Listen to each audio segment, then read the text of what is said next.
Assalamualaikum warahmatullahi wabarakatuh. Alhamdulillah wassalatu wassalamu ala Rasulillah Sayyidina wa Maulana Muhammad ibn Abdullah wa ala alihi wa sahbihi wa mawala. Subhanaka la ilma lana illa ma 'allamtana innaka antal alimul hakim. Rabbi shrah li sadri wa yassir li amri wahlul min lisani yafqahu qawli wahdi qalbi wa saddid lisani bihaqqi sayyidi wa habibi Muhammadin sallallahu alaihi wasallam. Masya Allah, pada kesempatan kali ini alhamdulillah kita bersama para teman-teman yang sudah hadir, juga teristimewa kepada tamu kita Al-Ustadz Rubianto Ibrahim. Masya Allah, gimana kabar Ustadz? Sehat? Alhamdulillah. Alhamdulillah sehat afiat. Alhamdulillah, beliau ini adalah da'i, muballigh, ya, muallim, tokoh yang ada di Gorontalo, yang mungkin bisa dikatakan dulunya ya agak sedikit keras. Ya, betul. Tapi ya, insya Allah alhamdulillah sekarang sudah mulai mengikuti belajar sehingga beliau alhamdulillah menemukan jalan yang insya Allah menurut beliau ya, dan ini termasuk daripada sawadul a'zam ya, sawadul a'zam, kebanyakan dari para ulama ambil jalannya, yaitu jalan ahlu sunnati wal jamaah. Ya Ustadz, ini saya ingin bincang-bincang sama antum. Ini bincang-bincang sebenarnya sederhana saja. Ya, anak kenal antum mungkin ya tidak terlalu lama, tapi lumayan lama juga sudah kenal antum ketika balik dari Yaman. Nah ini insya Allah saya ingin banyak bertanya. Dulunya antum ini bukan termasuk dari kelompok ahlu sunnah wal jamaah. Dulu kan antum termasuk dari salafi ya? Betul, iya. Ya, salafi. Salafi. Ya. Ustadz, kira-kira antum pertama dulu antum berapa lama di salafi itu? Kalau saya di salafi itu sejak dari SMEA, SMK Negeri 1. Saya waktu itu kelas 3 SMEA, itu saya bergabung dengan mereka, ikut kajian, sudah mulai hafal juz 30. Setelah itu hampir saya tidak lulus di SMEA itu. Karena sudah mulai fokus di pembelajaran mereka. Jadi dari SMEA tahun 98 ya, 98 sampai 2008. Ya.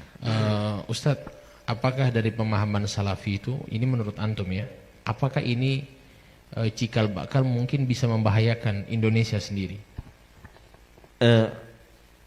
Kalau kita melihat bahwa salafi ini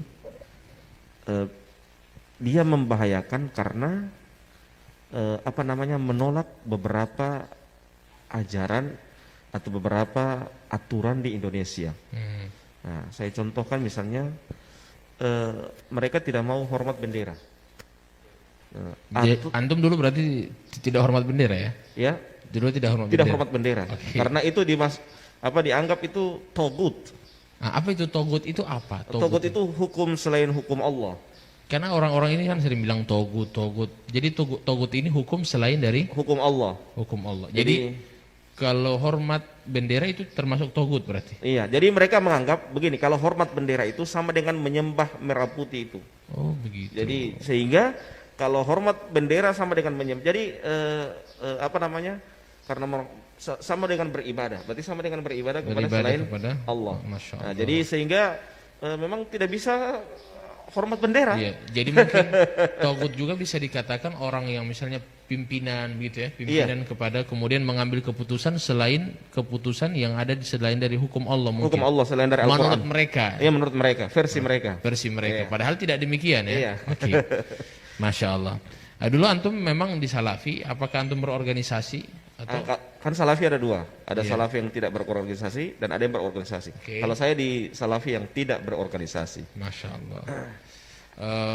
Ustadz, jadi kalau seandainya misalnya seperti kearifan lokal yang ada, bukan juga jadi pemahaman ahlu sunnah jamaah lah secara umum. Kan ada namanya, kita kan di Indonesia khususnya ada Maulid Nabi, ya, kemudian ada tahlilan. Apakah ini ditentang semuanya? Oh jelas, kalau itu jelas. Mereka menentang semua itu. Bahkan kalau misalnya Maulid Nabi, bayangkan orang kayak dengan antum majelis Rasulullah kan, Maulid Nabi, itu mereka anggap bahwa itu berlebihan kepada Nabi. dianggap gulu kepada Nabi. Ya, jadi kita cinta kepada Nabi. Orang kan buat maulid Nabi itu kan saking ekspresi cinta. Ya, tapi mereka kalau mereka terlalu kaku, cinta mereka hanya ikut sunnah doang. Nah, itu kekakuan mereka. Jadi sebenarnya cinta itu dengan kita merayakan maulid Nabi itu salah satu bentuk kecintaan. Kenapa sih? Bahkan ulama-ulama di Mesir saja, di Yaman, ya, mereka membaca kitab Syama'ilul Muhammadiyah satu malam full, ya, dengan teknis seperti sama dengan di Gorontalo, ya, ada di Kili, kan cuman teknisnya yang berbeda. Kalau di Mesir pakainya bahasa Arab, kita di Gorontalo pakai bahasa Gorontalo, ya, beda. Jadi cuman teknis saja. Tapi mereka malah membid'ahkan itu. Ya, mereka menganggap itu adalah hal-hal yang yang tidak ada dalam syariat Islam. Itu begitu juga tahlilan. Tahlilan mereka anggap itu bukan dari syariat Islam karena mereka bilang hak kepada mayat itu cuma memandikan, mengkafani, menguburkan, menyolati. Ya, itu saja. Jadi mereka bilang kalau misalnya tambah dengan mentahlilalkan itu tidak dianggap bagian daripada hal itu. Itu kan hukum yang dibahas ini masuk bab ihdas sawab, memberikan hadiah pahala kepada si mayit. Padahal pahala. Mengirim pahala, iya. Jadi Ustadz kan ini pemahaman Salafi Wahabi, ini saya tahu. Wallahu a'lam, mungkin antum lebih tahu lah. Kan mengkafirkan ada membid'ahkan, ya, mengatakan saudara muslim itu syirik atau musyrik lah. Musyrik ini orang menyekutukan Allah dengan sesuatu, ya, selain Allah. Nah, ini kalau menurut saya ini kan ketika sudah dibilang kafir, ya, apakah menurut antum juga sama? Kan kafir, berarti sudah kafir, berarti sudah ini sudah bukan saudara saya berarti. Kan sudah kafir dia. Ya, apakah itu juga bisa membahayakan? Karena mungkin antum pernah dengar, pertama itu kan tafkir. Ya, tafkir itu adalah pemikiran. Kemudian setelah itu takfir, mengkafirkan. Kemudian tafjir, pemboman, ya kan? Jadi ini mungkin ya step by step, ya. Satu persatu. Artinya kita mungkin karena memang beberapa kitab, Ustadz minta maaf ya. Seperti di Yaman itu kan ada namanya Kitabut Tauhid. Itu yang kami pelajari, itu yang kami lihat, Kitabut Tauhid ini dipelajari sama ISIS yang ada di Yaman. Masya Allah. Dipelajari sama Al-Qaeda yang ada di Yaman. Sama juga dengan dan antum mungkin pelajari juga kitab itu kan? Iya, pernah. Ustadz pelajari kitab itu. Kira-kira kitab itu yang dipelajari oleh antum dulu, ya, itu ada enggak mengkafirkan orang dalam kitab tauhid itu, mensyirikkan orang? Ada. Jadi kemungkinan besar, ya, ketika mereka ISIS pelajari kitab itu, mereka langsung berpikir, ini kafir, bunuh sudah, darahnya halal kalau begitu. Ini kira-kira menurut antum bisa membahayakan memang? Antum dulu ketika lihat kayak kita begini, antum benci enggak? Oh iya, itu yang saya ingin ungkap, ya. Mohon maaf, Habib. Dulu ini Habib ini, saya anggap ini ahlul bid'ah semua, Pak. Pembawa syirik, pembawa ajaran. Mohon maaf ya. Dan alhamdulillah saya kadang itu kalau melihat kilas balik dulu kadang saya menangis dan kadang saya juga tertawa, ya, agak lucu memang. Karena apa? Karena saya anggap dulu itu memang namanya juga didoktrin, dogmatis, ya. Jadi ditanamkan bahwa para habib itu maunya bawa foto-foto habib-habib untuk dipampang di rumah, untuk dihormati, sehingga bawa khurafat, bawa kesyirikan. Saya ketika ketemu sama Habib Salim, ya, Masya Allah, dialognya lebih amanah Habib Salim dibanding mereka. Ya, saya contohkan misalnya ada beberapa masalah, saya contohkan, walaupun Habib Salim tidak sepemahaman itu, Habib Salim paparkan sama saya. Walaupun itu bukan pemahaman Habib Salim, itu menunjukkan bahwasanya Habib Salim ini orang yang amanah dalam menyampaikan, sekalipun itu bukan pemahaman beliau, tetapi beliau sampaikan. Tapi kalau mereka tidak, yang mereka sampaikan hanya pemahaman mereka. Ketika yang berbeda dengan mereka tidak sampaikan. Ini kan tidak amanah. Ya, itulah sehingga sangat membahayakan. Mereka mendoktrin anak buahnya. Orang yang berbeda, jangankan dulu orang yang berbeda saja sudah dianggap itu syubhat. Syubhat itu hal yang mengkhawatirkan. Ada ciri-ciri, ada cikal bakal menjadi orang sesat. Nah, kalau sudah agak naik sedikit tingkat kebenciannya, ya, maka sudah dihukumi bahwa orang ini ahlul bid'ah, tidak layak duduk dengannya, tidak layak bersanding begini, taklim sama-sama, tidak layak makan bersama, tidak layak tidur bersama, ya. Kemudian kalau sudah saya misalnya ziarah kubur sama-sama dengan Habib Salim, sudah dianggap pencinta kubur lah, jadi kuburiyun, ya. Sehingga apa namanya penyembah, dianggap penyembah kubur lah. Kalau sudah dianggap penyembah kubur berarti sudah sama dengan musyrik, ya, seperti itu. Ya, itulah kenapa sampai, dan alhamdulillah, dan memang di sana sebelumnya itu memang saya lihat analisa dan nalar itu mati, ya, sehingga ketika apa yang disampaikan oleh guru ditelan mentah-mentah, ya. Karena apa? Guru kan membungkus bahwa itu mereka punya dalil, bahwa dengan dalil. Jadi dalil mentah yang mereka keluarkan, kita sebagai murid sami'na wa ata'na. Analisanya tidak jalan, mati semuanya analisanya. Nalarnya juga tidak jalan, mati semuanya. Jadi seakan-akan guru ini seperti nabi yang tidak boleh dikritisi perkataannya, ya. Sehingga seperti itulah. Jadi ketika saya mulai diskusi, ya, itulah mulai saya sudah termasuk ketemu dengan Habib Salim. Itu alhamdulillah sudah mulai terbuka cara pandang saya, dan sudah mulai menganalisa, pulang di rumah juga mulai menganalisa. Ternyata orang-orang yang selama ini yang saya tuduh ahlul bid'ah, yang saya tuduh tukang mengajarkan kesyirikan kepada saya, ya, ternyata mereka lebih ilmiah dan lebih amanah dibanding mereka. Nah, Masya Allah, luar biasa, berapi-api ini kayaknya ini beliau. Ya, jadi memang Ustadz, kira-kira mungkin doktrin-doktrin yang mereka lakukan itu apa saja? Antum kan tahu kan bagaimana mereka, antum ketika hadir di halaku, sehingga para murid itu, para orang-orang yang hadir di majelis taklim mereka itu, kalau melihat kami tidak ada senyum. Bagaimana mereka itu mendoktrin sampai sedemikian gitu loh. Begini, kenapa mereka tidak ada senyum? Mereka pakai hadisnya Ka'ab bin Malik yang meninggalkan perang Tabuk. Oke. Ya, diboikot orangnya ya. Diboikot orangnya karena meninggalkan perang Tabuk. Jadi mereka mengkiaskan bahwa ini ahlul bid'ah sama dengan orang yang meninggalkan perang Tabuk. Jangan diajak bicara, jangan disalami, ya. Dan bahkan mereka pakai perkataannya siapa namanya? Fudail bin Iyad. Barang siapa yang membantu ahlul bid'ah, berarti dia sama dengan membantu menghancurkan Islam, ya. Ada beberapa perkataan itu yang jadi cara doktrin mereka mungkin barangkali ketika hadir di halakum, mereka tidak mau murid-murid yang hadir itu hadir di majelis lain, ya. Iya, gitu. tidak bisa hadir di majelis lain. Jadi kalau hadir di majelis lain sudah mulai disitulah saya mulai dicurigai seperti itu. Saya mulai diboikot, saya mulai tidak diajak bicara, tapi saya tetap datang. Gimana kabar? Sekalipun mereka, saya memang sudah rasa bahwa mereka itu sudah tidak lagi dengan saya. Tapi saya, namanya juga ukhuwah, tetap saya jalin. Masya Allah, itulah bedanya.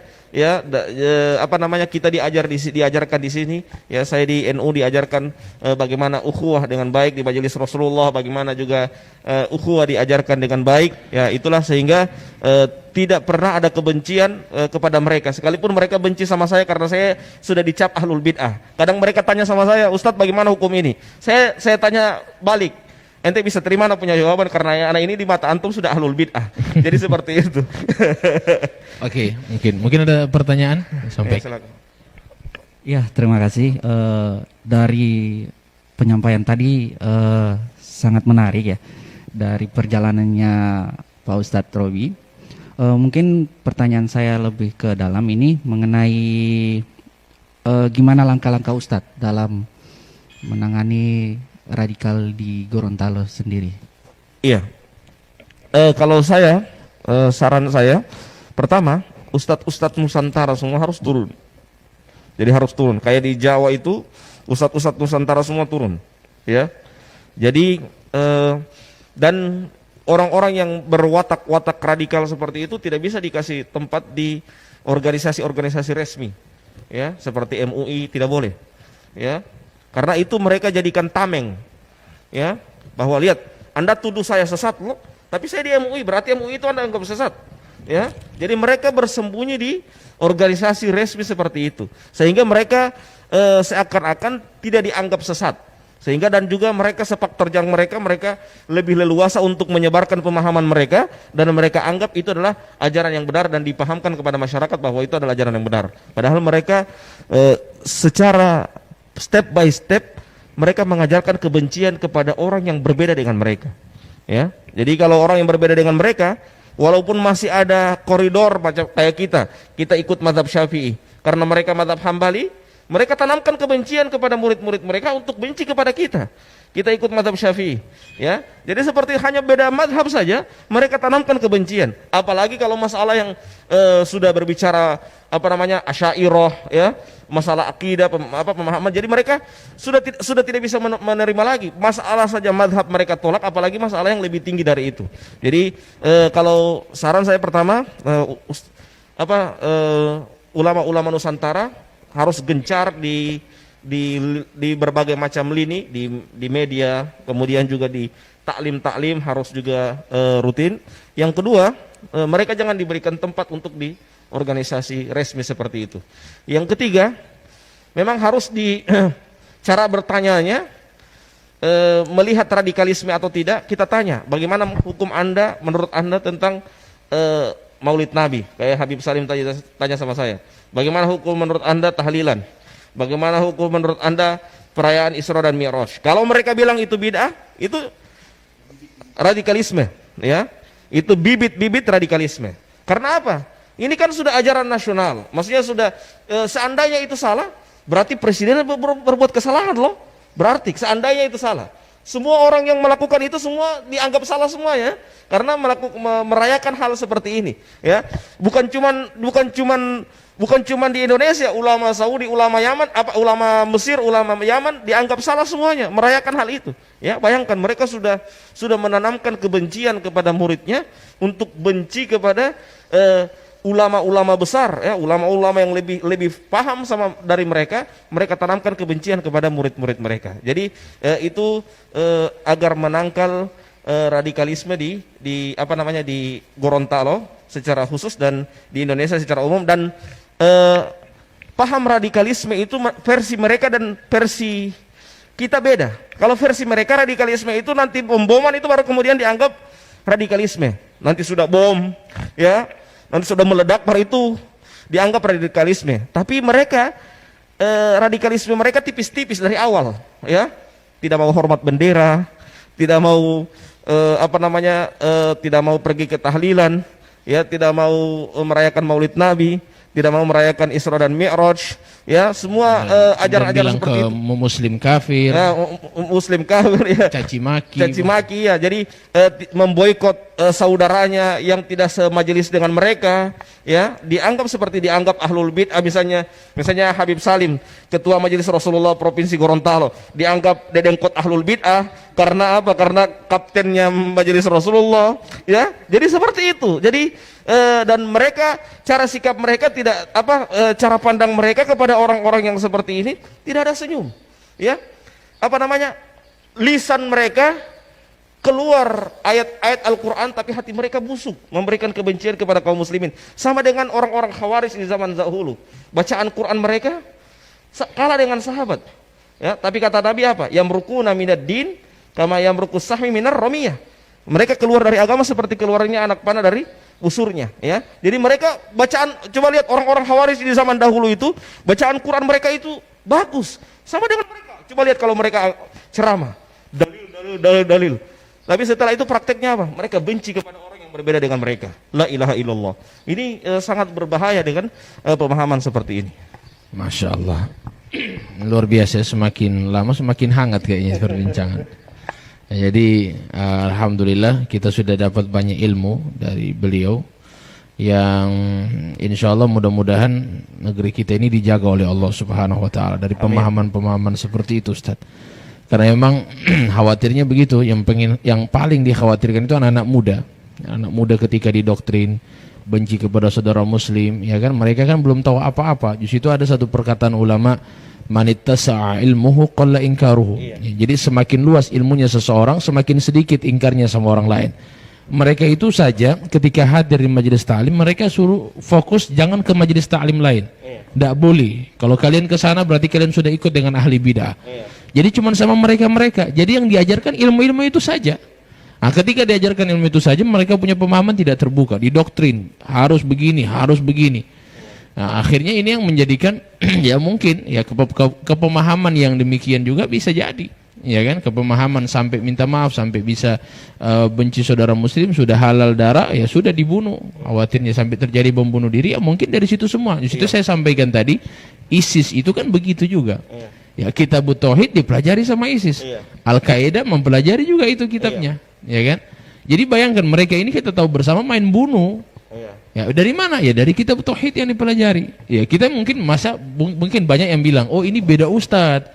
Kalau di sana begitu dia punya ustadz kasar, radikal, tapi di Indonesia aman-aman. Oh iya, di Indonesia memang aman-aman, cuma di situ sudah ada di. Tapi mereka malu-malu bukan aman-aman. Nah itu bahaya. Jadi oleh karena itu memang mungkin insya Allah antum-antum seperti Ustadz, seperti antum, insya Allah lebih lagi hadir di masjid-masjid, ya berikan pemahaman. Karena kalau orang tua itu saya rasa tidak perlu dipahamkan lagi. Karena orang tua itu sudah dibekali dari kecil. Yang bahaya itu anak-anak muda yang kosong, tidak punya pemahaman agama, tidak didoktrin dari orang tuanya, sehingga ketika sudah besar ya bisa terikut dengan ajaran mereka. Seperti itu kira-kira. Mungkin ada pertanyaan? Silakan. Ya, terima kasih. Setelah saya mendengar tadi penjelasan dari Pak Ustadz, bahwa Pak Ustadz selama di Wahabi ini sekitar kurang lebih 10 tahun. Jadi pertanyaan saya di sini, kira-kira apa tujuan utama daripada mereka Wahabi ke Indonesia, khususnya ke Gorontalo? Itu tujuan utama. Kemudian dalam penyebaran ini membutuhkan dana. Kira-kira dananya ini dari mana saja, Pak? Terima kasih, Pak Ustadz. Kalau target mereka itu pertama, target mereka itu mereka mencari masa dengan sebanyak-banyaknya. Jadi mereka membuat taklim di mana-mana. Setelah mereka membuat taklim di mana-mana, ya mereka sudah mulai banyak masa. Bahkan mereka kadang di kepolisian juga ada, ya ada namanya PCS, Polri Cinta Sunnah. Ya, itu organisasi mereka. Polri Cinta Sunnah. Itu di situ ada orang-orang mereka dan ustadz-ustadz mereka di apa namanya pembinanya di dalam, ya PCS. Ya, dan setelah itu target mereka masuk ke organisasi-organisasi resmi supaya dianggap legal, ya seperti MUI, ya. Mereka mulai masuk di situ. Nah, setelah itu baru kemudian di samping itu mereka dapat gaji dari dari luar negeri. Mereka dapat gaji kurang lebih 20 juta satu bulan. Ya, 20 juta satu bulan. Iya, per orang, per dai-nya mereka. Iya, jadi ada per provinsi, satu provinsi itu satu orang. Ya, satu orang dapat gaji. Dan itu mereka dievaluasi, ya. Dan kalau di NU yang dari Timur Tengah itu cuman organisasinya namanya Robitoh. Nah, itu NU punya, ya. Itu muassasah. Tapi kalau mereka selain dari Robitoh. Jadi selain dari Robitoh ada beberapa yayasan itu yang mendanai mereka. Jadi jangan heran ada TV-TV mereka tanpa iklan semakin hari semakin besar, ya. Sekolah-sekolah mereka tanpa bantuan tiba-tiba langsung besar. Dari mana dana seperti itu? Jadi mereka punya dana memang demikian. Dan sering tiap tahun kadangkala ada orang-orang yang dari luar negeri mereka undang, lihat tanah ini, lihat tanah ini, lihat tanah ini, dan itu tiba-tiba langsung ada pembangunan yang bertingkat-tingkat dan juga alat juga kamera yang cukup besar, ya. Dan lebih tinggi kualitasnya dari Indonesia karena memang mereka sudah diberikan bantuan seperti itu. Saya kemarin ditawarkan beberapa 10 tahun yang lalu ya, ditawarkan bagaimana Ustadz Robi kalau antum mau kami belikan kamera dan nanti bawa ke Gorontalo untuk dakwah di sana. Ya, tapi saat itu saya bicarakan sama istri saya sehingga istri saya tidak setuju karena sudah ada sudah tercium bahwa itu adalah doktrin, termasuk doktrin untuk mengajak saya untuk agar jangan terlepas dari mereka, ya, jangan terlepas dari mereka. Dan alhamdulillah setelah itu saya setelah itu saya dengan bertambahnya tahun saya masuk ke grup Bahsul Masail NU. Di situ mulai cakrawala saya mulai terbuka. Ya, di samping itu juga saya ketemu dengan orang-orang Gorontalo, termasuk Habib Salim, ya, diskusi, ya, termasuk juga ada teman saya yang di Jawa yang pernah juga duet sama Habib Salim, namanya Ustadz Zulfikar Harun, ya, itu diskusi. Itu kalau dengan Zulfikar Harun sampai panas telinga saya, diskusi lewat telepon 2 jam masalah itu, ya, 2 jam sampai panas telinga saya diskusi masalah ini, ya. Dan alhamdulillah lewat itu mulai saya terbuka cakrawala saya. Dan kenapa sampai saya harus langsung tegas untuk keluar? Beberapa hal yang saya dapatkan itu suatu kerancuan. Di antaranya mereka memalsukan beberapa kitab, ya, mereka memalsukan. Bayangkan ada di situ di kitab itu bab ziarah kubrin Nabi, mereka hapus itu kubri, jadi bab ziarah Nabi, ya. Jadi dipalsukan kitabnya sampai demikian. Bayangkan ziarah kubur Nabi dihapus kubrinya, ya, cuman ziarah Nabi yang ditulis. Ya, mulai dari situ saya mulai, Allah, berarti ada hal yang rancu ini. Yang kedua, mereka menanamkan kebencian yang tidak disukai oleh gurunya, bukan tidak disukai oleh syariat. Jadi gurunya, jadi kayak orang-orang munafik yang kata Allah dalam Al-Quran, yastakhfuna minan nas wala yastakhfuna minallah. Ya, mereka hanya takut sama guru mereka, tapi tidak takut kepada Allah. Ya, jadi seperti itu. Harusnya kan kalau dalam Islam itu apa yang dilarang oleh Allah itu yang kita takut. Jangan malah justru takut kepada manusia dalam artian hanya takut sama guru mereka. Jadi siapa, misalnya saya sebagai guru, saya marah sama si A, semua murid-muridnya harus marah sama si A. Seperti ini misalnya Habib Salim, dulu saya anggap misalnya didoktrin ke saya bahwa Habib itu ahlul bid'ah, dedengkot ahlul bid'ah. Saya harus benci sama Habib Salim. Kalau tidak benci, berarti saya juga dikhawatirkan kena syubhat dari Habib Salim dan jadi ahlul bid'ah juga. Jadi ditanamkan kebencian seperti itu kepada murid-muridnya agar membenci apa yang dibenci oleh gurunya. Ini sangat berbahaya sekali pemahaman-pemahaman seperti ini. Nah, ya, luar biasa ya, sudah insyaallah. Mudah-mudahan perbincangan kita ini sebenarnya masih banyak Ustadz, ya. Hanya saja intinya memang semuanya yang antum sampaikan tadi insyaallah bisa kita fahami. Ya, ternyata memang pemahaman yang benar adalah yang menjadi sawadul a'zam. Ya, sawadul a'zam ini mayoritas.